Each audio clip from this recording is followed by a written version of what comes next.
श्री कृष्णा श्री कृष्णा श्री कृष्णा श्री कृष्ण। गुरुर्ब्रह्मा गुरुर्विष्णु गुरुर्देवो महेश्वरा गुरु साक्षात् परं ब्रह्म तस्मै श्री गुरवे नमः। तस्मै श्री गुरवे अहमेव परं ब्रह्म चित्ते निश्चित्य चिन्त्यतां चिद्रूपत्वात् असंगत्वात् अबाध्यत्वात् प्रयत्नतः अहमेव परं ब्रह्म न चाहं ब्रह्मण पृथक् इत्येवं समुपादित ब्राह्मणो ब्रह्मणि स्थितः। जो साधारण वस्तु का ज्ञान होता है उस ज्ञान से हमको ज्ञानी कहते हैं। जैसे हमने संस्कृत का ज्ञान किया तो ज्ञानी हो गए संस्कृत के। यदि हमने संगीत का ज्ञान पाया तो ज्ञानी हो गए संगीत के। लेकिन ब्रह्म के ज्ञान में ज्ञानी पैदा नहीं होता। देखो, ब्रह्म ज्ञान आत्मज्ञान में जानना और होना यह भिन्न नहीं है। Knowing and being is one. जिस ज्ञान में in that knowledge where knowing is being is ब्रह्म ज्ञान। अब देखो, हम जगत को जानते हैं और जगत को जानने के बाद जगत नहीं होते, हम जगत से अलग रहते हैं। उसके बाद हम अपने मन के जो विकार है उनको जानते हैं, काम क्रोध लोभ मोह मद मात्सर्य। उनको जानने के बाद हम कामी क्रोधी लोभी हो जाते हैं। हम काम क्रोध लोभ नहीं हो जाते। देखो, कामी माने जो काम के उपाधि को ढोता है वो कामी। क्रोधी माने जो क्रोध की उपाधि को ढो रहा है वो क्रोधी। उसी प्रकार से यदि हम समझ ले परब्रह्म का ज्ञान माने हमने उसको अपने से अन्य रूप में जाना नहीं, और इसीलिए प्रयत्नतः यही प्रयत्न करना है कि अहमेव परम ब्रह्म। इसका जितना अपना सूक्ष्म चिंतन रहेगा उतने हम इस स्थिति में पहुंच जाते हैं। इति एवं उपासित, यही उपासना है। तो ब्राह्मणो ब्रह्मणि स्थितः, यहाँ तक हमने देखा। अब ये अभ्यास चिंतन का फिर जारी रखना है। सर्वोपाधि विनिर्मुक्तम चैतन्यम च निरंतरम तद ब्रह्माहमिति ज्ञात्वा कथम वर्णाश्रमी भवेत्।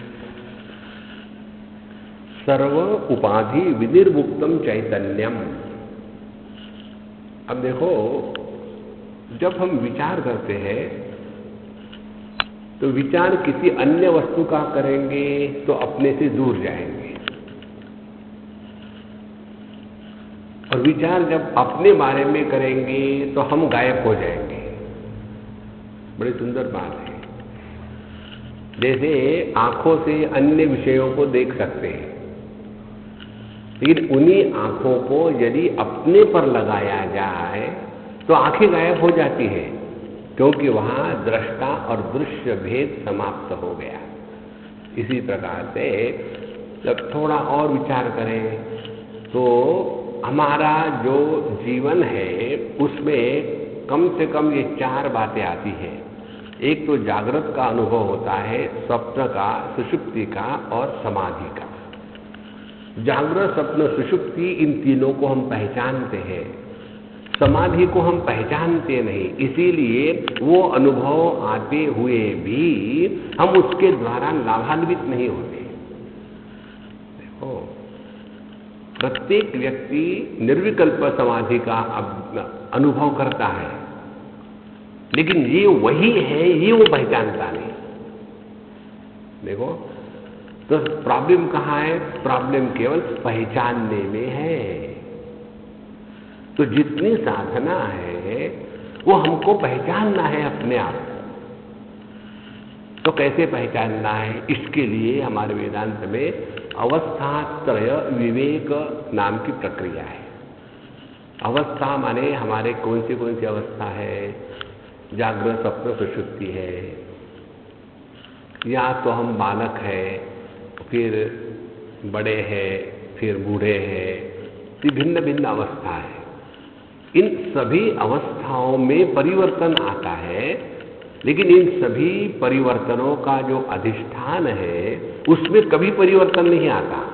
इसके बारे में केवल हमको अत्यंत सावधान होकर के पहचानना है, बाकी कुछ नहीं करना है। देखो, तो कैसा चिंतन करना है? हम लोग अपने जागृत व्यक्तित्व को लेकर के अपने जीवन की जीवनी लिखते हैं और बोलते हैं। किसी भी व्यक्ति को बोलने को लगाओ कि भैया बोलो कुछ अपने बारे में, तो हम क्या बोलेंगे कि भाई यहाँ था, मैं वहाँ पैदा हुआ, फिर वहाँ गया, फिर ये तीर मारे, फिर ये चाटे खाए, और फिर सब छोड़ छाड़ करके बाबा जी बना और आपके सत्संग में आके बैठा। अच्छा, आके बैठने के बाद फिर शांत। आगे बोलने को कुछ है ही नहीं। माने हम जो भी बोलते हैं तो केवल अपने भूतकाल के भूत को ही बोलते हैं। वर्तमान में पहुंचने के बाद व्यक्ति की वाणी शांत हो जाती है। अच्छा, जैसे हमने हजारों बार जागृत के अनुभव किए, उसी प्रकार से करोड़ों बार हमने सपने के अनुभव किए हैं। तो स्वप्न भी हमने हमेशा जागृत के जैसा ही ठोस अनुभव किया है। स्वप्न का अनुभव जब होता है उस समय ये स्वप्न है ये नहीं मालूम होता। ये तो जगने के बाद बड़े शेर बन जाते हैं। और सपने का शेर जब पीछे दौड़ रहा था तब कहाँ गई थी ये शेरी? देखो, तो हमने जो अनेक बार सपने देखे उसमें स्वप्न पुरुष थे, तो उन सभी स्वप्न पुरुषों को लेकर के कभी हमने अपना व्यक्तित्व बनाया क्या? नहीं बनाया। तो हमको दो में से एक बात करनी है, या तो सपने के सभी व्यक्तित्व को लेकर के अपने व्यक्तित्व को भुलावे, या तो अपना जागृत का जो व्यक्तित्व है उसका त्याग कर दे। दो में से एक करो।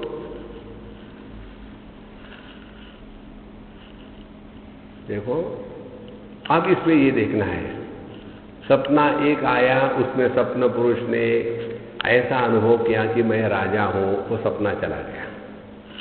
फिर दूसरे सपने में मैं भिखारी हूँ, फिर तीसरे सपने में मैं गवर्नमेंट ऑफिसर हूँ, फिर चौथे सपने में मैं कॉन्ट्रैक्टर हूँ, पांचवें सपने में मैं लेबर हूँ। तो ये सभी मिला करके कहीं व्यक्तित्व नहीं बनता। कारण क्या है? एक स्वप्न पुरुष और दूसरा स्वप्न पुरुष, इनका कोई संबंध नहीं है। इसी प्रकार से कल का जागृत पुरुष और आज का जागृत पुरुष, इनका कोई भी संबंध नहीं है। ये बात जिस दिन गले उतरेगी न, तब समझ लेना कि कन्हैया की लीला समझ में आ गई। ये तो वही पुरानी बात मुझे याद है, ऐसा कहा था तो मैं तो बिल्कुल कसम खा के रखा हूं, हो अरे राम राम राम राम। जो व्यक्ति वर्तमान में नहीं जी सकता उसको कोई भी मदद नहीं कर सकता। भूत को केवल भुला ही जा सकता है। इसलिए यहां बताते हैं सर्व उपाधि विनिर्मुक्त। हम सभी के सभी इस उपाधि का ही तो बोझा लेके जा रहे हैं। एक गुजराती सज्जन है, कहाँ है मुझे मालूम नहीं, एक बार उन्होंने अपना विजिटिंग कार्ड मुझे दिया और उसमें लिखा था मिस्टर नोबडी। उन्होंने हमारे सब लेक्चर सुन के रखे होंगे कहीं, मिस्टर नोबडी और उपाधि गुड फॉर नथिंग और फोन नंबर 99999999 10-15 नहीं जाती। स्वामी जी ये मेरा काम। तो मैंने लिया उसको फाड़ के फेंक दिया। स्वामी जी आपने फाड़ के फेंक दिया? तो किसको? कार्ड को। कार्ड किसका था? मिस्टर नोबडी का था, तो तुम क्यों परेशान हो रहे हो? देखो, तो ये बातें बोलने की नहीं होती है, बोलने में तो व्यवहार करना ही पड़ेगा। व्यावहारिक जीवन की भिन्नता और अपने अनुभूति की भिन्नता, यह विवेक होना चाहिए। तो एक लड़का जा रहा था हाथ में साइकिल लेके दौड़ करके, पुलिस ने रोका, क्यों दौड़ रहा है तू, किसकी साइकिल है? अब उसने सीखा था कि जगत में कुछ भी अपना नहीं है। किसकी साइकिल है? मेरी है कैसे कहो, नहीं तो वो बंधन आ जाए, इसलिए तुम्हारी साइकिल है, नहीं मेरी नहीं है, पकड़ो इनको, चोर है। ऐसे नहीं, जगत में व्यवहार तो करना ही है, लेकिन ये सब करते समय अपनी निष्ठा कहाँ है ये हमको जानना है। इसलिए सर्व उपाधि विनिर्मुक्तः। तो साधना क्या है? उपाधि को निर्माण नहीं करना। आज तक जितनी उपाधियां हमने अपने सर पर ढोई है, एक एक को निकाल दो, निकाल दो, निकाल दो, एकदम खाली हो जाओ।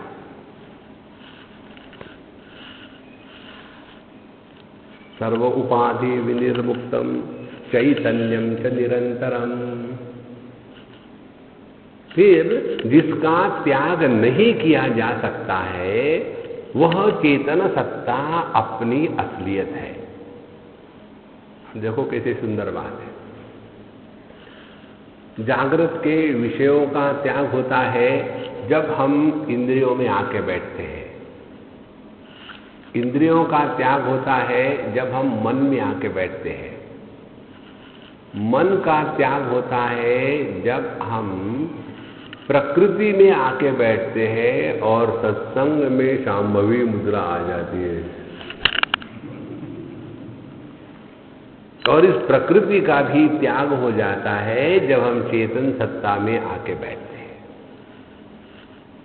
देखो कठोपनिषद में बताते हैं, यच्छेद वांग मनसि प्राज्ञ तद्यच्छेद ज्ञान आत्मनि, ज्ञान आत्मनि महति नियच्छेद तद्यच्छेद शांते आत्मनि। यह है साधना जिसके द्वारा हम अपने उपाधियों का त्याग करते हैं। तो पहले यच्छेद वांग, वांग माने वाणी, मनसी, पहले अपने वाणी को मन में लय करें। वाणी को मन में लय करने के दो प्रकार है। एक प्रकार यह है कि हम अपने बारे में ना कुछ बोले, ना अन्य के बारे में कुछ पूछे।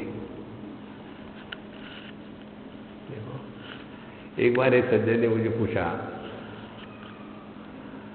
स्वामी जी माफ करना और गुस्सा मत करना। हमने कहा माफ किया, गुस्सा नहीं करूंगा। हाँ चलो नेक्स्ट। नहीं मुझे कुछ पूछना है। क्या पूछना है? छोड़ो सब ठीक है। बोले नहीं आप स्वामी हैं, कितने स्वामी लोग न्यूज़पेपर नहीं पढ़ते, टीवी नहीं देखते, आप तो न्यूज़पेपर पढ़ते हो, क्यों? हमने कहा आप मुझे जानते हो? बोले मैं आपको बहुत सुन के रखा हूं। मैंने बताओ मुझे आपने क्या सुना मेरे से, एक चीज बताओ। उन्होंने कहा कि स्वामी जी हमने आपसे ये सुना है, सीखा नहीं सुना है, ये सुना है कि व्यक्ति ने हमेशा वर्तमान में रहना चाहिए। बहुत बढ़िया। तो मैं क्या पढ़ रहा था? अखबार माने वर्तमान पत्र। तो आई मीन रियल प्रेजेंट। देखो तो मैं जो बोल रहा हूं वही कर रहा हूं ना। अखबार में पुरानी बात थोड़ी आती है कि आज क्या हुआ वही आ रहा, वही तो बन रहे हैं। तो यच्छेद वांग मनसि प्राज्ञ, जब हम अपने बारे में अन्य के बारे में बोलना बंद कर देते हैं, तब जाकर के मन के स्तर पर आते। कैसे मन के स्तर पर आते हैं? फिर बोलने को कोई विषय नहीं रहता। और जहां मन के स्तर पर आए तो तद्यच्छेद ज्ञान आत्मनि। अब उस मन को बुद्धि में लय करो। मन का बुद्धि में लय करना माने क्या?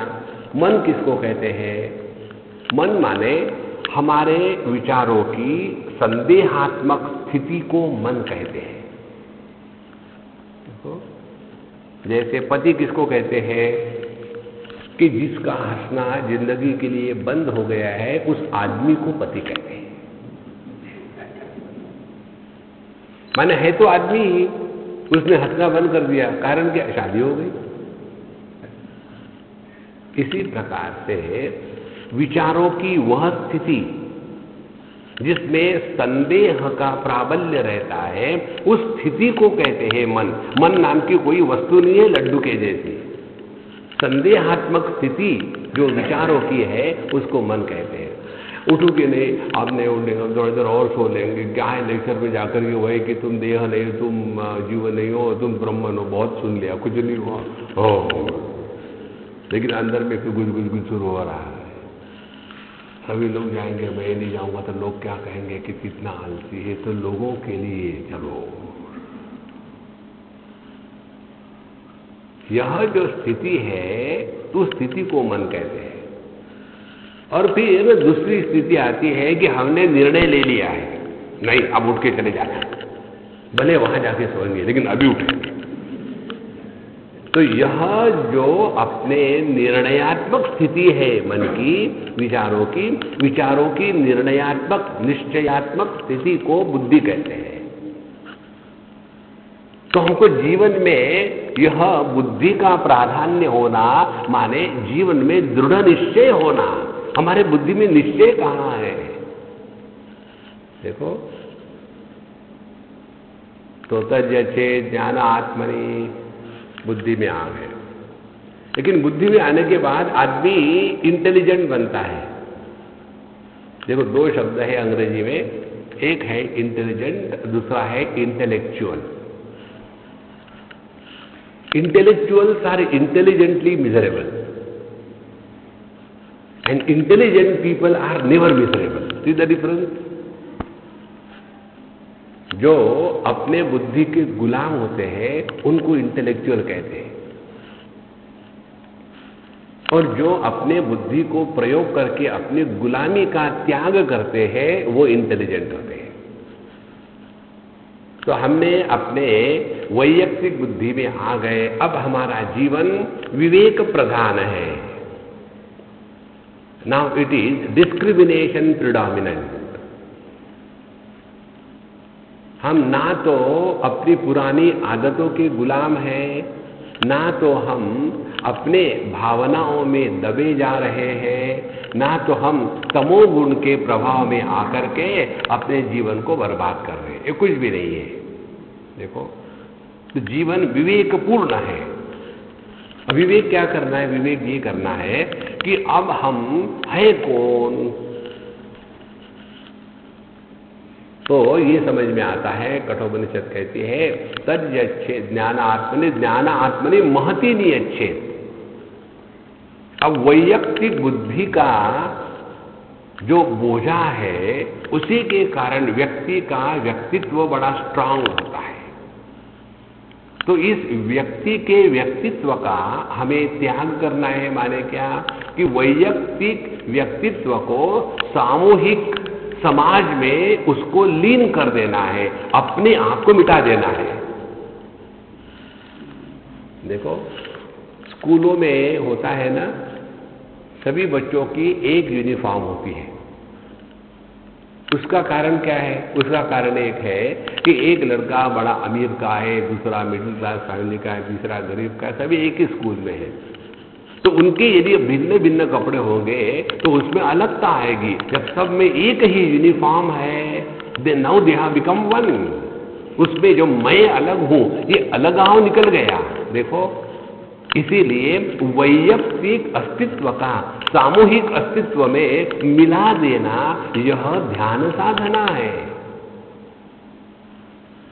देखो, और ये बड़ी कठिन साधना है। उसमें हमको अपने मैं को मिटा देना है। तो जो सबके लिए है वो अपने लिए है, कोई अपने लिए अलग की कोई जरूरत नहीं। देखो, तो ज्ञान आत्मनि महति नियच्छेद तज्जच्छेद शांति आत्मनि। और जब ये हम सामूहिक सब में मिल गए हैं तो वो सब का सब परमात्मा में मिला देना है। माने प्रकृति को हमने बायपास किया। इसलिए इन सभी उपाधियों का जब त्याग हो जाता है, सर्व उपाधि विनिर्मुक्त, तब हम आ जाते हैं अपने चेतन सत्ता पर। तो जब चेतन सत्ता पर आ गए तब पता चलता है कि देह, प्राणमय कोश, मनोमय कोश, विज्ञानमय कोश, आनंदमय कोश, ये सब के सब बुलबुले के जैसे हैं, खुलते हैं बंद होते हैं, खुलते हैं बंद होते हैं। लेकिन इन सब का जो अधिष्ठान है चेतन सत्ता, उसमें कभी भी कोई भी किसी भी प्रकार का परिवर्तन नहीं है। अब इसको कैसे समझाएं मुझे बताओ आप वो हो जिसमें प्रारंभ नहीं, मध्य नहीं, परिवर्तन नहीं और अंत नहीं। ये तो आपका अनुभव है ना। हमें अपने जन्म का अनुभव कभी नहीं आया, हमें अपने बढ़ने का भी अनुभव कभी नहीं आता, और हमें अपने में जो परिवर्तन है उसका भी अनुभव नहीं आता कि हम बदले। अब तो वही है। और किसी को भी अपने मृत्यु का अनुभव नहीं आता। तो ये हम है। अब इसको कैसे बतावे? इसीलिए कठोपनिषद कहते हैं आश्चर्यो वक्ता कुशलोस्य लब्धा आश्चर्यो ज्ञाता कुशला अनुशिष्टा। ये बड़ा आश्चर्य है कि वह तत्व जिसके बारे में कुछ बोला भी नहीं जा सकता, उसके बारे में जो आचार्य है वो बोलते हैं, और जो समझा नहीं जा सकता उसको सीखने वाला शिष्य समझता है। इससे बढ़कर के और क्या आश्चर्य होगा? देखो, इसीलिए सर्व उपाधि विनिर्मुक्ता। ये जो उपाधि का बोझा है ना संतो, इतना भयानक है, हम आपको बतावे। एक दो उदाहरण से हम बताएंगे आप। ये कहीं साउथ की बात है, और एक मारवाड़ी सज्जन, उन्होंने हमको कहीं सुन के रखा था। तो उन्होंने लिखा कि स्वामी जी, मैं ऐसे ऐसे जगह में हूँ, ये हूँ, और मैं आपका बहुत बड़ा आयोजन करना चाहता हूँ। I want to market you on a mega scale. तो मैं ऐसे स्थान पर हूँ। हमने कहा कि देखो मैं वहाँ आ रहा हूँ, वहाँ का कॉन्टैक्ट ये है, उनसे बात कर लेना और फिर बाद में बात करेंगे। एयरपोर्ट पर आ गए अंदर लेने के लिए, हम बड़ी पहुँच होगी, अंदर आ गए। आने के बाद बिल्कुल वहाँ गार्लैंड ये वो सब। Swami ji, I want 3 days, I want to discuss with you. हमने कहा अभी से शुरू हो जाओ ना, वाई वेस्ट टाइम। और हम ये है, हमने ये किया, हमने उस महात्मा का यहाँ अरेंज किया, उस महात्मा का वहाँ अरेंज किया, ऐसा किया वैसा किया। हो now I want that your programme should be organised in a very big scale. तो हमने कहा, और not only in India, throughout the world. और आगे फिर मैंने इनको पूछा, तुमने मुझे फर्नीचर समझ के रखा है क्या? मुझे भी तो पूछो कि आप चाहते हो कि नहीं चाहते हो। देखो कि जैसे कुर्सी होती है ना, हम यहां से उठा के वहां रख देते, महात्मा जी को बढ़ा कर रहे हो, हम के गोबर गणेश है। फिर मैंने इनको पूछा, आप ये बात तो बाद में करेंगे, मुझे पहले 1-2 प्रश्नों के उत्तर देना। आपके घर में आपके बच्चे, बहू और आपका कैसा रिश्ता है? जो मैंने पूछा तो दोनों पति पत्नी, गंगा यमुना और बीच में से त्रिवेणी संगम सरस्वती, फुस फुस फुस फुस। स्वामी जी, आपने ऐसा क्यों पूछा? हमने कहा तुम्हारे वक्तृत्व से पक्का पता चलता है कि you are the most unwanted furniture in your own house, इसीलिए तुम बाहर दौड़ रहे हो। देखो संतो, मैंने ये किया, मैंने वो किया, मैंने इसका किया, who cares what you have done. देखो, आध्यात्मिक जीवन माने बहिर्मुखिता नहीं है, यह अंतर्मुखी का आनंद है, यह डिप्रेशन नहीं है। देखो, जब अपने हृदय से सभी कामनाएं मुक्त हो गई ना, तब जाकर के हमने अपनी उपाधियों का त्याग कर दिया है। देखो, जब तक कि किसी भी उपाधि को पकड़ के रखो तो उस उपाधि के लिए कुछ ना कुछ चाहिए, और जब निरुपाधिक हो जावे उस समय ना कुछ चाहिए, ना कुछ पकड़ना है, ना कुछ छोड़ना है। देखो, और ये हम रोज सब करते हैं, केवल इसको पहचानते नहीं। जब हम सोते हैं तो करते क्या है? हम सभी उपाधियों का त्याग ही तो कर रहे हैं। वहां हम जो भी दुनिया में सक्सेसफुल फेल्यूर थे उसका त्याग कर दिया। उसके बाद हम अपने देहात्म भाव का त्याग करते हैं। हम पुरुष है, स्त्री है, जवान है, बूढ़े हैं। फिर हम अपने जीवात्म भाव का त्याग करते हैं कि हम पापी है, पुण्यात्मा है। और जब कुछ त्यागा नहीं जा सकता, ऐसी स्थिति पर पहुंचते हैं, तब जाकर के नींद प्रारंभ होती है। देखो, नींद आने के पहले जो प्रयत्न करता है कि मुझे सोना है, यह प्रयत्न करने वाले का भी जब त्याग हो जाता है तब नींद प्रारंभ होती है। इसीलिए कैवल्योपनिषद कहती है, त्यागे नहीं के अमृतत्व मानसो। तो असली आध्यात्मिक साधना है इन उपाधियों का बोझा लेकर के हम ढो रहे जा रहे हैं, और जो बदबू आती है जीवन में इन्हीं उपाधियों की है और किसी की नहीं है। देखो, तो सर्वोपाधि निर्मुक्तम चैतन्यम च निरंतरम तद ब्रह्माहमिति ज्ञात्वा, वह पर ब्रह्म मैं हूं ऐसा जिसने जान लिया है। कथम वर्णाश्रमी भय, फिर उसके जीवन में वर्ण आश्रम दोनों निकल गए। देखो, वर्ण माने ब्राह्मण, क्षत्रिय, वैश्य, शूद्र। आश्रम माने ब्रह्मचारी, गृहस्थ, वानप्रस्थ, सन्यासी। ये दोनों बातें स्थूल देह को लेकर ही होती हैं और जीव भाव को लेकर ही होती हैं, और यही हम सब फंसे हुए हैं। एक बार की बात है, एक बार हम कहीं थे और शिमला की या कहीं की बात है, और वहाँ एक लड़की थी और उसका पति। अब दोनों हमसे बड़े प्यार करते थे, और वो जो लड़का था वो टैक्सी चलाता था, और कहीं हमको मौका मिला, कहीं हम जा रहे तो हमको फ्री लिफ्ट देता था, इसलिए हमारा दोस्त हो गया। फ्री जो देता है वो दोस्त है, पैसे लेता है वो दोस्त है। तो एक बार वो मुझे अपने यहाँ ले गया, बोले साधु बाबा, बोले साधु बाबा गए, साधु बाबा आप हमारे घर चलो, चलो खाना खाओगे? हमने, मैं घास खाता हूँ, मांस नहीं खाता। बोले ठीक है, हम घास खिलाए। हम घर गए।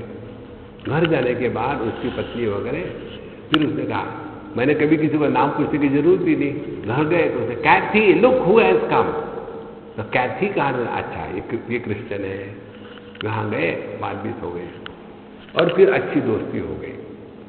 और एक बार उसने मुझे कहा कि स्वामी जी, आपकी कैथी को एक बच्चा हो गया है, वो आपको याद कर रहे हैं। हमने कहा देखो मेरे लेक्चर है, अभी तो नहीं आऊँगा मैं, 4-6 दिन के बाद आऊँगा।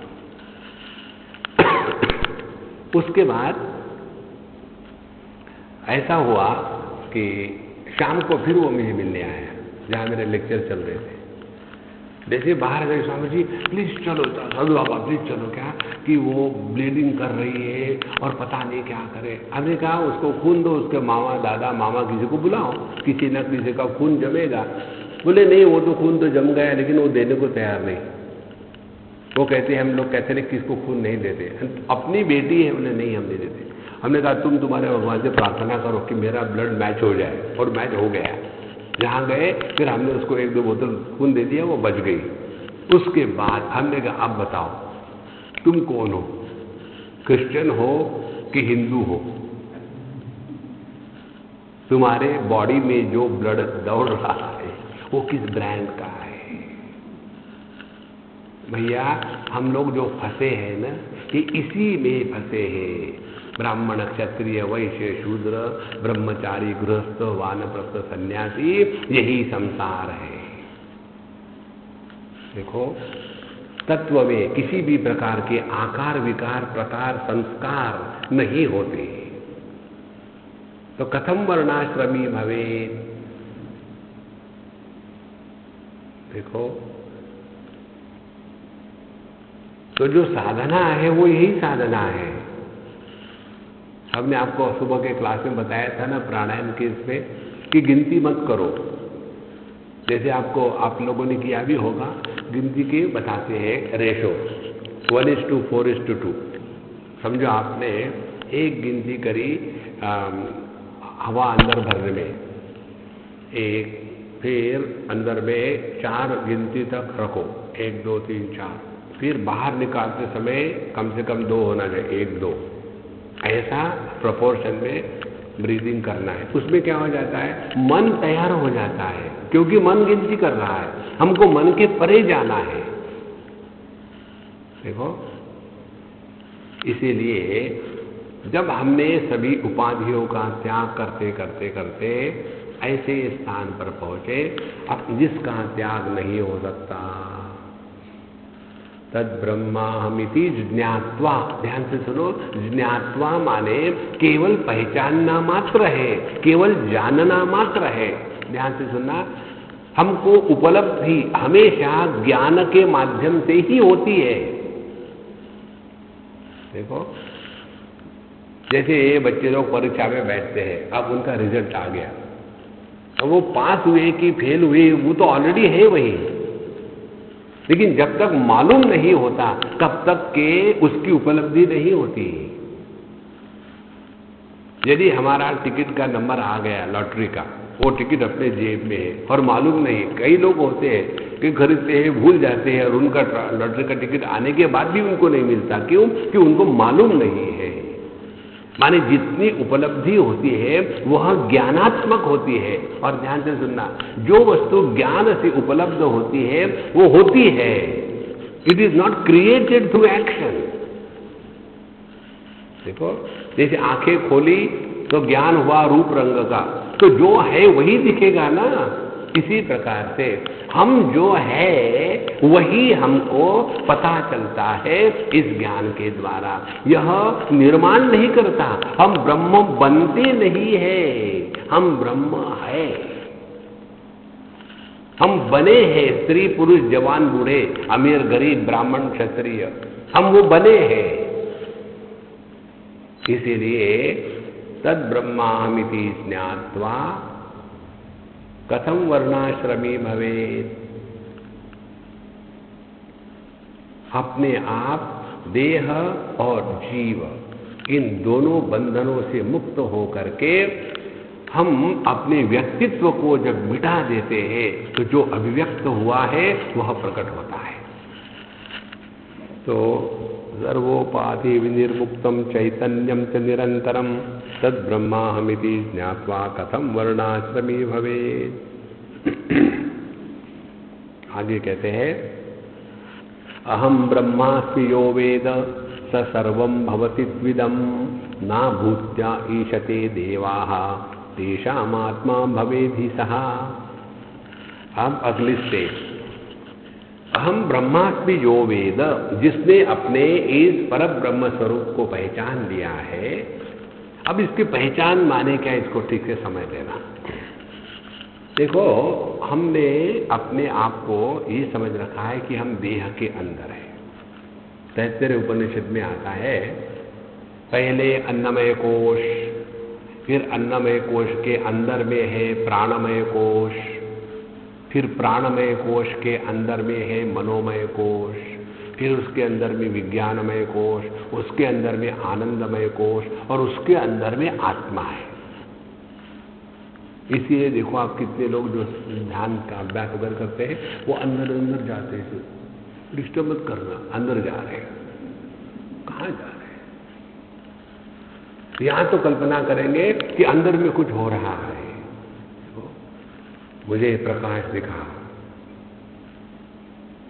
पहले ग्रीन था, फिर पीला हो गया, फिर लाल हो गया, फिर अंधेरा हो गया। क्या है ये स्वामी जी, ऐसा क्यों हो रहा है? ट्रैफिक सिग्नल के सामने लंबे समय तक तुम खड़े थे, इसके संस्कार तुम्हारे मन पटल पर बहुत ही गहरे हो गए। इसीलिए यह रंगीत सिनेमा दिख रहा है। देखो, ये सब अनुभव होते हैं, लेकिन इन अनुभवों से प्रभावित नहीं होना। देखो, इसीलिए अब हमको अपने समझ को उल्टा करना है। कैसे करना है? हम देह में नहीं है, देह हम में है। देखो, देह अन्नमय कोश, दूसरा प्राणमय कोश। प्राणमय कोश का आकार और शक्ति अन्नमय कोश से बड़ी होती है।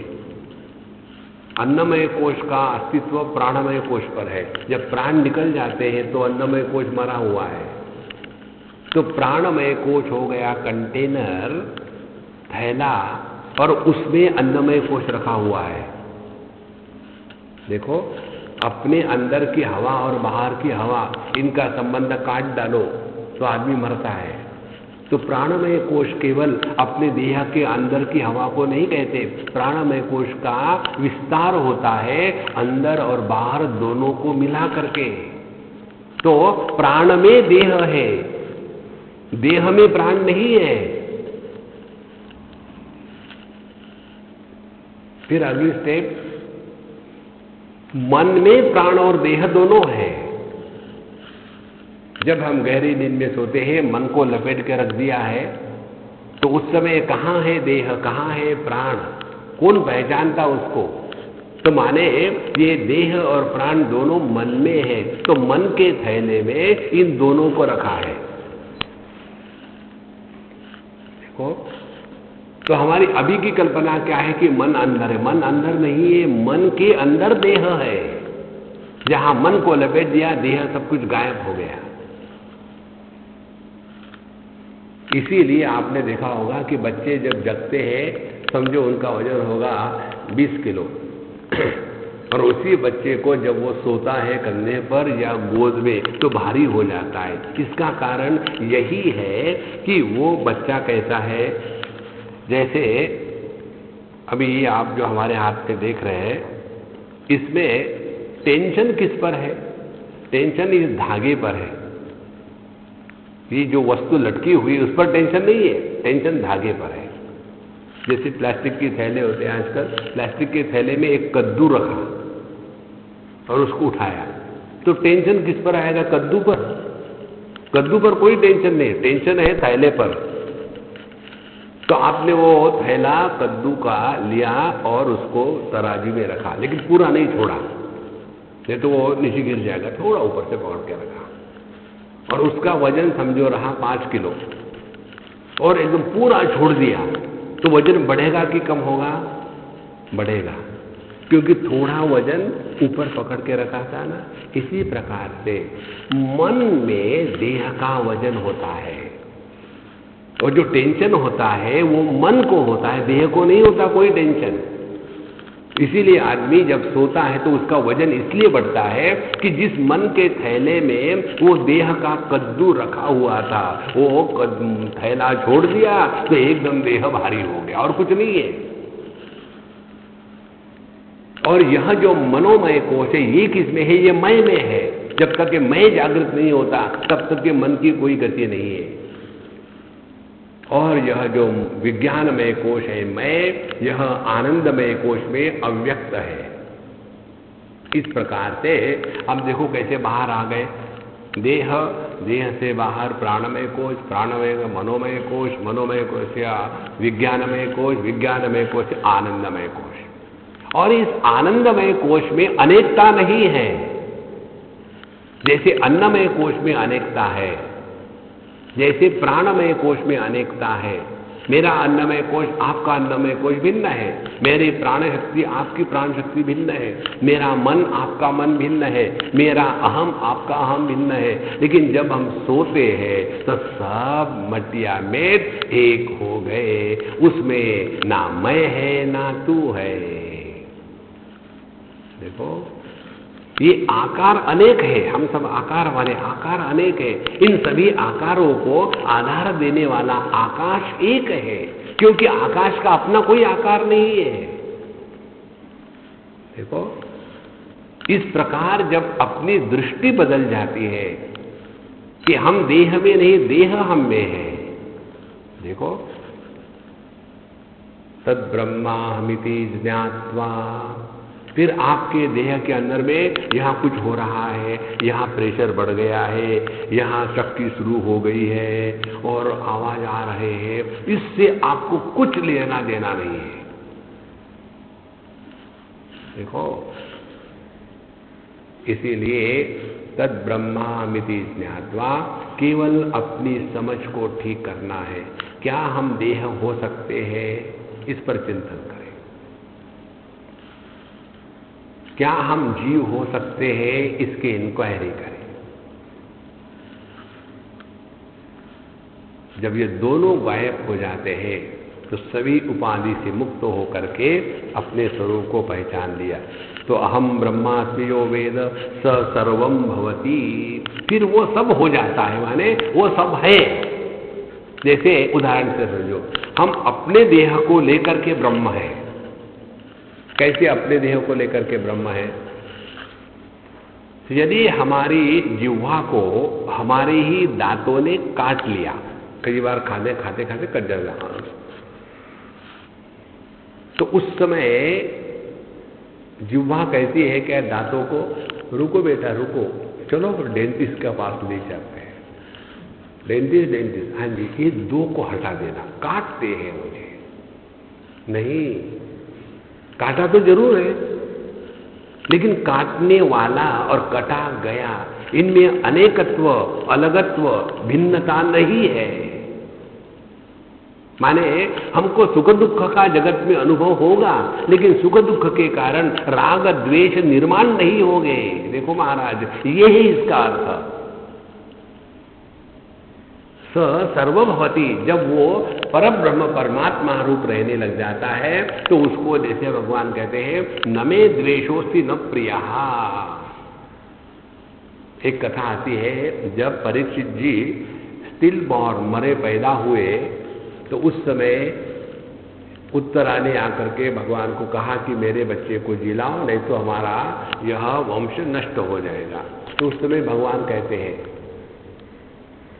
यदि मेरे मन में कौरव पांडव दोनों के प्रति, किसी के भी प्रति विषम भावना होगी तो यह बच्चा जिंदा नहीं होगा, और सबके प्रति यदि मेरे मन में समत्व होगा तो यह मुर्दा बच्चा जिंदा हो जाएगा, और वो जिंदा हो जाता है। ध्यान से सुनना, समत्व की शक्ति को कम मत समझना। निर्दोषम ही समम ब्रह्म तस्मात् ते ब्रह्मणि स्थिताः। चाहे आप कर्म योग ले लो, चाहे भक्ति योग ले लो, चाहे अष्टांग योग ले लो, चाहे ज्ञान योग ले लो, इन सब का अंतिम पड़ाव यही है कि हमारा अंतःकरण समत्व में स्थित हो जाता है। फिर ना कोई अपना है, ना कोई पराया है। जब हमारे अंतःकरण से ये अपने पराये का बोझा उतर जाता है ना, तो जब हम जिसके साथ जहां जिस समय तक होते हैं, तब हम उसके साथ उस समय तक संपूर्ण होते हैं। वी आर अवेलेबल 100%, और 100% उपलब्धि को कहते हैं परमात्मा। पूर्णमदः पूर्णमिदं पूर्णात् पूर्णमुदच्यते, 100%, नथिंग इज लैकिंग। और जीव कौन है? Who is available in fraction. पूर्ण कहाँ अवेलेबल है? अब जैसे हम आपसे बोल रहे हैं, हम 71 मिनट बोलते हैं, तो 70 मिनट हम बोल रहे हैं, रिकॉर्डेड है, यू कैन चेक इट, लेकिन आप 70 मिनट सुनते हो क्या? हाँ भाई जी, दिस इज नॉट गुड। हाँ, क्योंकि हमारा मन कहाँ भटक रहा है? कहीं दिल के टुकड़े 1000 हुए, कोई यहां गिरा, कोई वहां गिरा। हम उपलब्ध है कहां पूरे? देखो, इसीलिए जैसा हम इस तत्व को जानते हैं, जो ब्रह्म को जान, अहम ब्रह्मास्मि यो वेद स सर्वम भवति, क्योंकि ब्रह्म को जानने वाला ब्रह्म से अलग होकर के नहीं जाना जा सकता। देखो, इसको ऐसा समझो, एक लड़की आजकल वो अमेरिका में है, उसका उसके माँ के साथ झगड़ा हो गया, मैं वही था, तू मैं तो होती रहती। तो उसकी माँ ने उसको कहा कि तुमको नहीं समझ में आएगा मैं जो कह रही हूं, जब तुम मां बनोगी ना तब समझ में आएगा। देखो, अब मां का दुख क्या है ये उस कन्या को कभी कितना भी समझाओ नहीं समझ में आएगा, लेकिन वो जब स्वयं मां हो जाएगी तब अपने आप समझ में आ जाता है।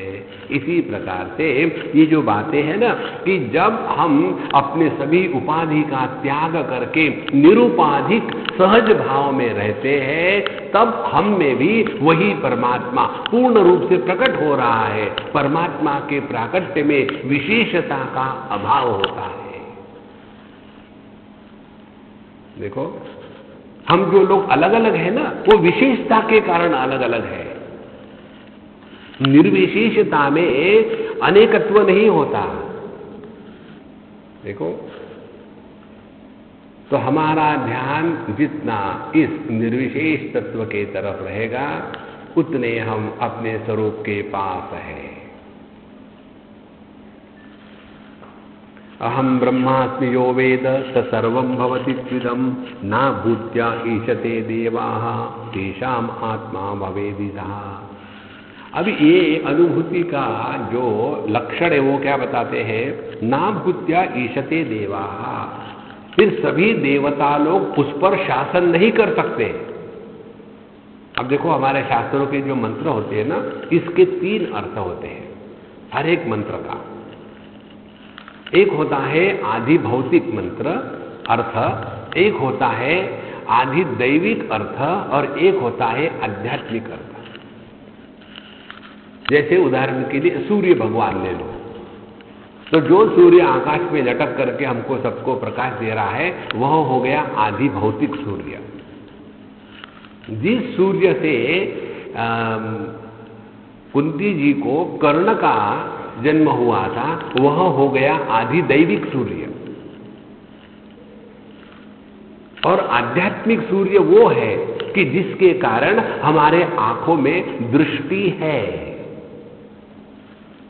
इसी प्रकार से देवता, यह जो शब्द है टेक्निकल वर्ड, जो आधि दैविक देवताओं की बात पुराणों में आती है, पुराण सभी के सभी आधि दैविक प्रधान प्रकृति से बताए गए हैं। जैसे उसमें आता है अपने भागवत महापुराण में, प्रहलाद जी भगवान के बड़े भक्त थे और उनके पिताजी ने उनको बड़ा छला, और उसके बाद उसने पूछा कि क्या तुम्हारे भगवान इस खंबे में है? हाँ जी खंबे में है। तो उसको लात मारी, तो उसको बेचारे को पैर को भी लगा, और वहाँ से अपने विष्णु नरसिंह भगवान प्रकट हो गए। और नरसिंह भगवान, अब ये जो है ना, यह आधि दैविक प्रकार से उसी तत्व को बताया गया है। और आध्यात्मिक क्या है? आध्यात्मिक दैव या देव माने इंद्रिय, इंद्रियों को देव कहते हैं। तो जो अहम ब्रह्मास्मि इस ज्ञान में निष्ठा प्राप्त करके जीता है, उसके जीवन में कोई भी इंद्रिय अब उस पर प्रभाव नहीं डालता, वो सभी इंद्रियों को जीत लेता है। देखो, और हम जब तक के इन इंद्रियों के गुलाम हैं, तब तक के आध्यात्मिक साधना बहुत दूर है। देखो, तो उस पर कोई भी देवता शासन नहीं कर सकते। हम पर शासन देवता ही तो कर रहे हैं। अमुक ही खाने को चाहिए, तमुक ही सोने को चाहिए। देखो, हर चीज में कितनी अपनी डिमांड होती है। एक बार हम गए थे वहाँ कैलाश मानस, और एक हमारे नेपाली अम्मा बड़े अच्छे हैं, उसने सब ऑर्गेनाइज कर दिया। तो हमने कहा अम्मा तुम नहीं आ रही? बोले स्वामी ji I can not come. तुमको क्या हो गया? तकलीफ? बोले तकलीफ कोई थे, स्वास्थ्य ठीक है। फिर एक ही प्रॉब्लम क्या, वहाँ कमोड नहीं होते। मुझे बताओ, जो कमोड के लिए भगवान को त्याग सकता है, उसका कमोड के प्रति कितना समर्पण होगा? कि जिंदगी में कमोड पर बैठना ही सब कुछ है क्या? तो हम इन छोटी छोटी बातों में इतने फंसे हुए हैं। तो ये जैसे हम लोग यहाँ आए ना, यहाँ अपने पुण्य भूमि में ऋषिकेश में, यहाँ आकर के हमको यही सीखना है कि कैसे हम छोटी छोटी बातों में फंसे हुए। अपने विशेषता का त्याग करना है, विशेषता और बढ़ानी नहीं है। देखो जैसे होते ना, हम तो लायंस क्लब भी मेंबर है और रोटरी क्लब भी मेंबर है, इसके भी मेंबर है, उसके भी मेंबर, और हम स्पिरिचुअल भी है। One more feather in your head. वो नहीं बाबा। इसीलिए इस अहम ब्रह्मास्मि, इस ज्ञान का अर्थ हम अपने इंद्रियों की गुलामी छोड़ देते हैं। देखो हमारे संत ज्ञानेश्वर महाराज कहते हैं, जो व्यक्ति अपने एक इंद्रियों को कंट्रोल में लाता है, उससे बड़ी साधना करिए। कौन सा इंद्रिय? अपनी रसना और अपनी जिह्वा, ये 2 in 1 है। बोलने का काम करती है तब उसको जिह्वा कहते हैं, और चखने का काम करती है तब उसको रसना कहते हैं। इन दोनों को जीत लो। देखो एक बार हमारे साथ कोई आया था और स्वामी जी हम आपके साथ रहेंगे, चलो रहो। 2 दिन खाना खाया, सुबह में गुजराती, दोपहर में मारवाड़ी, शाम को पंजाबी, फिर उसके बाद बंगाली, 4-6 घरों में खाना खा करके जब मध्य प्रदेश का सत्यानाश हो गया, Swami ji you will please excuse us, you know we will not come for food. You don't come at all. Who are? देखो हम अपने इंद्रियों के इतने जबरदस्त गुलाम हो जाते हैं। भगवान भगवद गीता में कहते हैं अर्जुन के प्रश्न को लेकर के, अर्जुन का हमारा सबका एक ही प्रश्न है, अथ केन प्रयुक्तोयम पापम चरति पुरुषः, किसके द्वारा प्रेरित होकर के व्यक्ति गलत मार्ग में जाता है? तो उसके लिए भगवान कहते हैं काम एष क्रोध एष, क्योंकि यह काम है, ये क्रोध है। जितना काम तीव्र होगा उतना क्रोध तीव्र होगा, और यदि काम तीव्र नहीं तो क्रोध तीव्र हो ही नहीं सकता। और यदि हमारे अंतःकरण में कामना है ही नहीं तो हमको क्रोध आ ही नहीं सकता। देखो कामना रहित अस्तित्व को ब्रह्म कहते हैं। तो यह जो कामना का प्रभाव है, यह प्रभाव भगवान कृष्ण कहते हैं भगवद गीता में, इंद्रियाणि मनोबुद्धि अस्याधिष्ठान मुच्यते। यह काम कहाँ रह करके काम करता है? एक तो वो इंद्रियों में रह करके हमको गुलाम बनाता है, या तो वो मन में रह करके हमको गुलाम बनाता है, या तो हमारी बुद्धि में रह करके गुलाम बनाता है। तो जब उस काम में हमारे इंद्रियों को जीत लिया, फिर वहां से वो उठ करके अब हमारे मन पर हमला बोल, और जब हमारे मन पे उसने हल्ला बोल दिया है तो फिर हम अपनी जब कामनाएं पूरी नहीं होती तब हम इमोशनल बनते हैं। और जब उस मन को भी जीत लिया तो फिर वहां से निकल करके वही काम अल्लाह बोल देता है फिर अपने बुद्धि पर। जिसकी बुद्धि इस काम से प्रभावित हो गई उसके लिए भगवत गीता कहती है अधर्मम धर्म इति या मन्यते तमसावृता। फिर अधर्म को ही धर्म कहने लग जाते हैं, क्योंकि उस कामना ने उसकी बुद्धि को भ्रष्ट कर दिया है, और बुद्धि नाशात् प्रणश्यति। इसीलिए सब जो मूल है पूरे जीवन के दुख का यह एक ही है, काम काम काम। और इस काम का निराकरण करना यही साधना है, और काम रहता का है इन्हीं उपाधियों में। देखो इसीलिए तस्मात् त्वम् इंद्रियाणि आदौ नियम्य भरतर्षभ, इसीलिए जो साधना है वो पहले अपनी इंद्रियों को नियंत्रण करने में है, अपने इंद्रियों का लालन पालन करने में नहीं है। देखो, और ये जब आप करके देखो तो तब पता चलता है आदमी कितना गुलाम है। तो यह जो अपने स्वरूप को पहचानता है, ना भूत्या ईशते देवाः, फिर कोई भी इंद्रिय हमको गुलाम नहीं बना सकते हैं। तभी जाकर के आप कहीं भी चले जाओ मस्त रहोगे। देखो, नहीं तो एक बार हम उडुपी में थे। उडुपी कृष्ण है ना, भगवान कृष्ण का बड़ा सुंदर मंदिर है, वहाँ द्वैत का वहाँ बड़ा सुंदर प्रभाव है। वहाँ एक बंगाली बाबा थे हमारे साथ, और वहाँ भगवान को भोग किस चीज़ का लगता है, vada, sambar, idli and yellow rice, white rice and all that, वो लगा करके हम लोग खाना खा रहे थे। उसको इतना गुस्सा आया, पता नहीं ये साउथ इंडियन भगवान को मिठाई का भोग लगाते नहीं। अब बंगाली हो और मिठाई ना मिले तो भयानक दुख होता है। बंगाली माने भगवान को केवल संदेश, रसगुल्ला और केवल मिठाई मिठाई मिठाई। तो आदमी को जो गुस्सा आता है वो इसीलिए आता है कि अपनी कामना पूरी नहीं हुई, और जिसने अपने कामना का त्याग कर दिया है उसके लिए सब कुछ ठीक है। There is nothing wrong in this world. देखो, इसीलिए ना भूत्या ईशते देवाः तेषाम आत्मा भवेति सः, क्योंकि वह सबका अधिष्ठान हो गया है।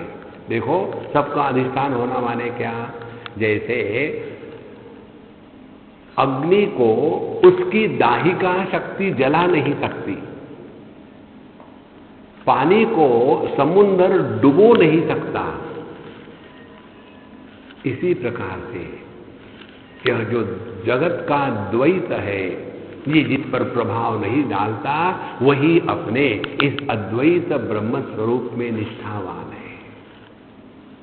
देखो, आकाश के लिए फेंगशुई और वास्तु लागू नहीं होती। दक्षिण दिशा में घर का, मकान का दरवाजा नहीं खुलना चाहिए, सोते समय पैर दक्षिण की तरफ नहीं होने चाहिए। आकाश को प्रश्न, ये दक्षिण किसको कहते हैं? दक्षिण नहीं मानो, वो पूर्व, पश्चिम, उत्तर, दक्षिण। पूर्व किसको कहते हैं? पूर्व माने जिस दिशा में सूर्य उगता है वो पूर्व है। अच्छा, सूर्य किस दिशा में उगता है? पूर्व दिशा में उगता है। माने सूर्य के कारण पूर्व दिशा है कि पूर्व दिशा के कारण सूर्य है? दोनों एक दूसरे पर अवलंबित है। Mutual dependence is an illusion. उसी में फंसे रहते हैं, उसी में फंसे रहते हैं। एक बार साउथ की बात है, हम हमारे स्वामी जी के साथ थे, वहाँ किसी मंदिर का कुछ होने वाला था, तो वहाँ नारियल फोड़ना था। स्वामी जी ने नारियल ले लिया ऐसा हाथ में और खड़े हो गए। ज्ञानी लोग तो हमेशा सब जगह होते परेशान करने वाले हाथ में। तो एक ज्ञानी अम्मा आई, वो कहती है, स्वामी जी पूर्व दिशा इस दिशा में नहीं है। उन्होंने कहा, यू शट अप, जिस दिशा को मेरा मुख होता है वह पूर्व दिशा होती है। देखो, ये वही कह सकता है जो ब्रह्मनिष्ठ है। हमारे लिए तो केवल यही है कि ये दिशा वो जा रहे, राम राम राम, निकालो इस चक्कर से अपने दिमाग से। अभी हम पूना में गए थे, एक सज्जन से मुलाकात हुई, किसी के 5-10 मिनट के लिए गए और बताया ये अमुक अमुक है और ये बड़े विद्वान हैं और ये सभी भविष्य को जानते हैं, सबकी कुंडलिनी लिखते हैं और सब कुछ करते हैं, तो आपके भविष्य को बताने के लिए हमने इनको बुलाया है। तो आप 2 मिनट के लिए इनको हाथ दिखा दीजिए। हमने कहा, मैं हाथ दिखाऊंगा, लेकिन मेरा हाथ दिखाने का तरीका भिन्न है। कैसा? मैं ऐसे नहीं दिखाता, मैं ऐसे दिखाता। देखो, जिसका वर्तमान आनंदमय है उसके लिए भविष्य की चिंता नहीं है। भविष्य है क्या? रहना तो वर्तमान में ही है ना, भविष्य में कौन रह सकता है? और यदि हम आज इस समय इस क्षण इस स्थान पर में आनंद में है तो हमको और कुछ साधना नहीं करनी है। आगे जाके क्या होगा? कुछ नहीं होगा। अभी तक कुछ हुआ क्या? आगे भी कुछ नहीं होगा। बड़े तीर मारने आए। इसीलिए सभी प्रकार की परिच्छिन्नता से मुक्त होकर के जीवन में आनंद का ही अनुभव है।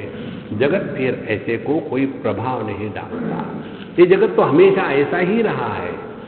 हमारे भगवान रमण महर्षि की बात है, जब अपना स्वातंत्र का लड़ाई चल रहा था तो ये महात्मा गांधी ब्रांड लोग और सुभाष चंद्र बसु ब्रांड लोग, ये सभी के सभी 2, 4, 10 लोग भगवान रमण महर्षि के पास पहुंच गए। आप अपने जो भक्त हैं उनको देश के लिए युद्ध में कूदने के लिए प्रेरित करिए। तो उन्होंने कहा, तुमने सिनेमा देखा है क्या? अब देखो, कोई देशभक्ति की बात करके आवे और अगला कहे सिनेमा देखा है क्या? तो उनको लगा इनको समझ में नहीं आया। तो फिर पूछा, बोले हाँ मुझे समझ में आया। तू मेरे प्रश्न का उत्तर, सिनेमा देखा है क्या? बोले जब सिनेमा में ऐसा दिखता है कि एक घर को आग लगी है, उसके अंदर में 2, 4 बच्चे स्त्री पकड़ी हुई है, तो तुम क्या उस पर्दे पर पानी डालोगे? देखो, इसको सूक्ष्मता से समझ लेना। जब हम गहरी नींद में होते हैं उस समय आपके घर में चोर आए, सब सामान उठा के ले गए, तो भी कुछ फर्क नहीं पड़ता। देखो, यह औपाधिक जगत में लाभ हानि यह नियम है। इस जगत में एक कभी भी कोई भी चीज नहीं है। सुख होगा तो दुख होगा, जन्म होगा तो मृत्यु होगा, यदि स्वास्थ्य होगा तो रोग होगा, यदि दोस्त होगा तो दुश्मन होगा। जैसे कपड़े को बुनने के लिए धागों को एक दूसरे पे क्रॉस करके ले जाना पड़ता है, तब कपड़ा बुना जाता है। केवल एक ही दिशा में धागे जा रहे हो तो उससे कपड़ा नहीं बुना जाता, उससे रस्सी बनाई जाती है लटकाने के लिए। इसी प्रकार से यह जो दुनिया है, यह जो जगत है, ये इसी मटेरियल का बना हुआ है। इसमें राग भी होगा, द्वेष भी होगा। ये जगत हमेशा ऐसा ही रहा है। इसके अधिष्ठान जो अपना स्वरूप है उसको हमें पहचानना है। देखो, इसीलिए इस ज्यादा चक्कर में हमको पड़ना नहीं है। तो तेषाम ही आत्मा भवेति सः अन्यो असौ अहम अन्यः अस्मि इति उपास्ये यो अन्य देवतां न स वेद नरो ब्रह्म स देवानां पशु यथा पशु। जो ऐसी उपासना करता है कि मैं अन्य हूँ और मैं अपने से अन्य देवता की उपासना कर रहा हूँ, वह देवानां पशु, वो देवताओं का पशु बन जाता है। ध्यान से सुनना। जिस ज्ञान में अन्यत्व होता है वह ज्ञान मानसिक प्रक्रिया है। देखो, आप मुझे जान रहे हो, कब जानोगे आप? यदि सो नहीं रहे हो और मुझे देख रहे हो तो मैं आपके सामने कैसे हूं? आपसे भिन्न हूं। अब आपने जो अपने को जाना है तो क्या आंखों से जाना है कि मन से जाना है कि बुद्धि से जाना है कि इंद्रियों के माध्यम से जाना है? नहीं, हम अपने आप को जैसे जानते हैं उसी प्रकार से जब परमात्मा है इस प्रकार से जानेंगे तब हम किसी के भी गुलाम नहीं। हम देवताओं की उपासना किस लिए करते हैं? कुछ पाने के लिए ही तो करते हैं। माने जब तक कि हमको कुछ चाहिए तब तक के हम तो अभी पशु है। पश्यति थी पशु, केवल देख रहे, ये भी चाहिए वो भी चाहिए, ऐसा चाहिए वैसा चाहिए। एक बार मुझे किसी ने एक चित्र दिया तो हमने कहा कि भाई बहुत अच्छा है, और हमने किसी को दूसरे को पास ऑन कर दिया। जैसे पास ऑन कर, स्वामी जी हमने ये आपको दिया था और आपने किसी को दूसरे को हमारे सामने ही दे दिया। तो मैंने कहा इसको मैं कहाँ रखूं, मुझे बताओ। इसके साथ एक दीवार भी दे देते तो ठीक है। चित्र को लटकाने के लिए दीवार भी तो चाहिए ना। तब दीवार है ही नहीं तो कहाँ लटकाऊं, अपने गले में। देखो, जब तक के जीवन में अपूर्णता की कल्पना होती है तभी तक जगत के विषय वस्तु के प्रति आकर्षण होता है। इसीलिए हमको किसी से भी कुछ भी नहीं चाहिए। यही इच्छा का अभाव हमारे सुषुप्ति अवस्था में आनंद का कारण है। देखो, हमको सुषुप्ति अवस्था में आनंद का अनुभव क्यों आता है? क्योंकि उस समय हमारे मन पर इच्छा का बोझा नहीं होता। अब एक अपना उदाहरण ले लो स्वयं का। आपको सुबह समझो 6 बजे की फ्लाइट पकड़नी है, आप परदेश जा रहे हो, तो 3 घंटे पहले पहुंचना है, 3 बजे पहुंचना है। इसीलिए फिर 2 बजे उठ के नहा धो करके तैयार हो करके आधे घंटे की ड्राइव है। तो आप सोचोगे 2 बजे उठ के ऐसा करते 8 बजे खाना खा के सो जाते। खाना तो खा लो और सो भी जाओ। हर 5 मिनट के बाद फिर बात, माने एक चीज आपको, एक संकल्प है कि आपको सुबह जल्दी उठ के तैयार होके जाना है। वो एक संकल्प आपको रात भर ठीक से सोने नहीं देता। तो अपने अंतःकरण में संकल्पों का तो खजाना है, तो कैसी नींद आएगी? और इसीलिए जब सत्संग में आते हैं तो यहां नींद आती है। देखो, इसीलिए हमारे दुख का कारण केवल एक ही है, हमने अपने स्वरूप को नहीं पहचाना है। और जिसने अपने स्वरूप को पहचाना है उसके लिए nothing can be added and nothing can be taken away. अनंत में ना तो कुछ मिलाया जा सकता है, ना तो उसमें से कुछ घटाया जा सकता है। देखो, तो इच्छा का राहित्य माने अपने परिपूर्णता का प्राकट्य। देखो, यदि आपका पेट नाक तक भरा हो और किसी ने आकर के आपको कहा कि महाराज जी ये तिरुपति के बालाजी का प्रसाद है, ले लो आप। अब नहीं, आप बाद में रख दो बात। लेकिन भगवान का प्रसाद है, भगवान का प्रसाद है, लेकिन जगह हो तब ना। पूर्णता की अनुभूति में इच्छाओं का अभाव होता है। और जहां जहां इच्छा होती है वहां हमने अपनी आनंद की बैंकरप्सी फाइल कर दी है, इसीलिए इच्छा होती है। इसीलिए इन सब चीजों को लेकर के एक ही बात है कि हमें अपने जीवन में बाहर से कुछ नहीं चाहिए। पूर्णमदः पूर्णमिदं पूर्णात् पूर्णमुदच्यते। जब हमारा ध्यान इस पूर्ण तत्व की तरफ होगा तो जगत की विषय वस्तु व्यक्ति देश काल परिस्थिति हम पर प्रभाव नहीं डालेगी। फिर सब क्या है? ठीक ही है। फिर हम क्या कर रहे हैं? Time pass. यदि आप सिंसियर हो अपने जीवन में तो अंदर झांक के देखो, आज तक क्या किया हमने? केवल टाइम पास, बाकी कुछ नहीं। क्योंकि यदि हम दुनिया में नहीं होते तो जगत में कोई कमी नहीं थी, जगत बढ़िया था। जब हम चले जाएंगे तो कोई भी फर्क नहीं पड़ने वाला।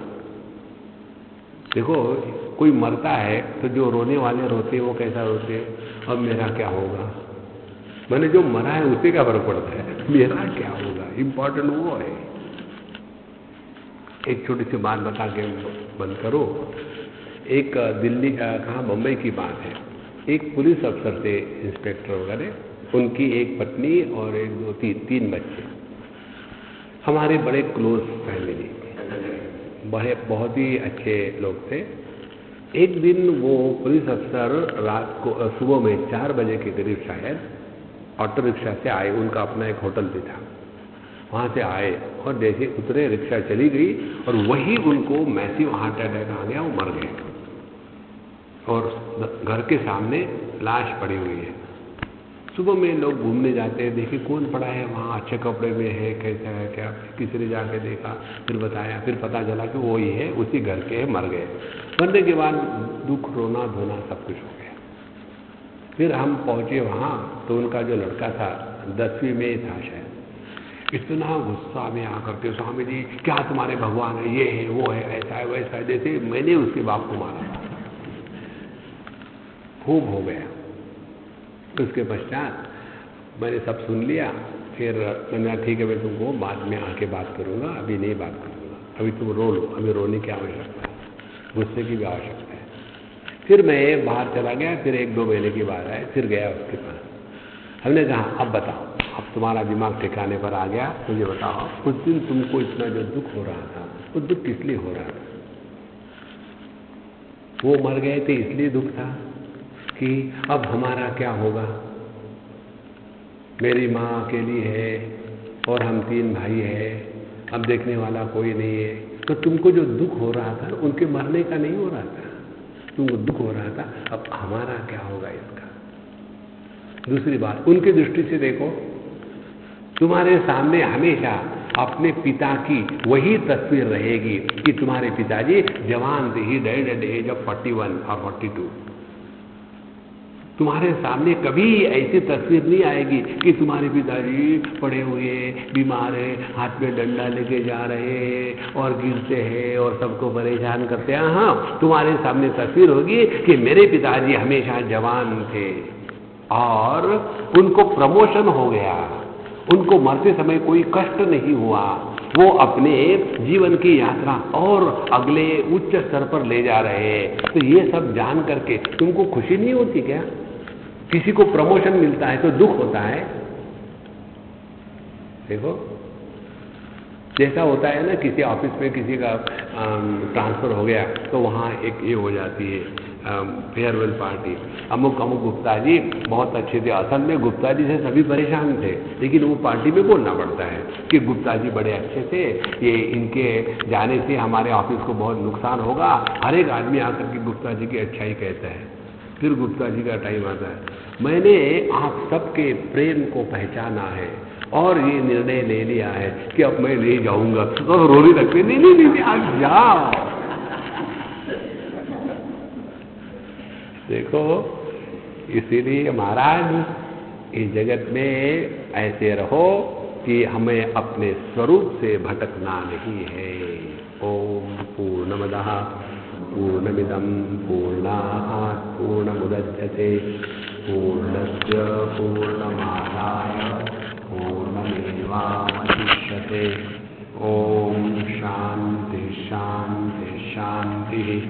हरि ओम। श्री गुरुभ्यो नमः। हरि ओम।